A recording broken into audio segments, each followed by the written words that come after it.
Alors les fables, ça c'est toute une histoire, parce que La Fontaine a d'abord été connu par une poésie galante, une poésie légère qu'il avait apprise dans ces années 1640, et il était à l'époque rentré dans le cercle de Fouquet, Nicolas Fouquet, le fameux surintendant des finances, qui a réuni autour de lui à la fin des années 50 la plupart des écrivains et des artistes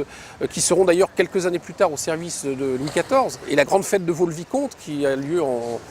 1661, peu de temps avant la chute de Fouquet, a été un des moments, un des sommets de cet art galant dont La Fontaine était un des représentants. Alors il a commencé donc par ce genre et dans le tournant des années 60, il s'est intéressé peu à peu aux fables. On sait qu'il avait eu entre les mains des éditions, des fables, des opes. Il s'est intéressé en fait à cette culture enfantine et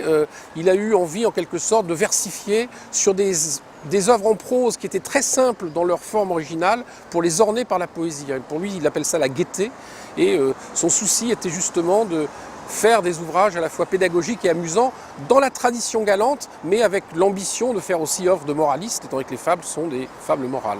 La chose qu'on pourrait dire, c'est que les animaux des fables renvoient d'une manière ou d'une autre à la réalité parisienne. On peut dire que l'urbanisme du XVIIe siècle n'est pas le nôtre, que les animaux sont vraiment dans la société, sont présents, et que l'évocation de certaines figures, comme les chiens, comme les animaux de basse-cour ou les animaux de bas, comme l'âne, sont des figures qui sont familières aux Parisiens. Donc il y a aussi cette réalité qui est sans doute la plus présente dans les fables et qui peut renvoyer vraiment à la réalité quotidienne du monde de la ville de cette époque.